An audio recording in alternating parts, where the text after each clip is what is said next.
মুন্সিগঞ্জের গজারিয়ায় বৈষম্য বিরোধী ছাত্র আন্দোলনের শিক্ষার্থী ও জাতীয় নাগরিক কমিটির গজারিয়া উপজেলার প্রতিনিধিরা সমাজে জনসচেতনতা, রাজনৈতিক সংস্কার এবং রাজনীতিকে শক্তিশালী করার প্রত্যয়ে লিফলেট বিতরণ করেছেন।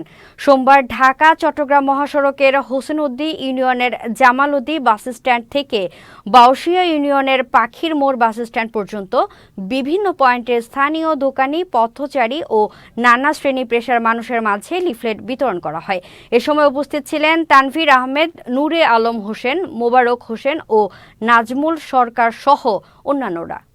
জুলাইয়ের যে বৈষম্য বিরোধী আন্দোলন হয়েছে ওইখানে আমাদের মেন ম্যান্ডেটরি ছিল হচ্ছে যে ফেসিস্ট সরকার তার পতন করা এবং ফেসিবাদী সকল নিয়মকানুন বিলুপ করে দেশে একটা সুন্দর সংস্কার গঠন করা। কিন্তু আমরা এখন পর্যন্ত আমরা ফেসিস্ট সরকারকেই পতন করতে পারছি, কিন্তু ফেসিবাদী নিয়মকানুন এখনও আমাদের ওইভাবে সংবিধান থেকে সরানো হয় নাই। জুলাইয়ের প্রেরণা দিতে হবে ঘোষণা, এই মূল বক্তব্য নিয়ে আমরা জনে জনে ফিরছি। আমরা জানি যে 5ই আগস্ট যেই গণঅভ্যুত্থানের মাধ্যমে একটি ফেসিবাদী সরকারের পতন ঘটেছে, সেই যে অভ্যুত্থানের স্পিরিট, সেই স্পিরিটটা দিনে দিনে ম্লান হয়ে যাচ্ছে বা কেউ ম্লান করে দিতে চাচ্ছে। সেটা যেন না হয়, মানুষের আকাঙ্ক্ষাকে ধরে রাখার জন্য আমরা চাচ্ছি যে জুলাই গণঅভ্যুত্থানকে রাষ্ট্রীয়ভাবে স্বীকৃতি দেওয়া এবং এটার জন্য একটা ঘোষণাপত্র সরকার যেন জারি করে, সেটার লক্ষ্যে আমরা কাজ করে যাচ্ছি।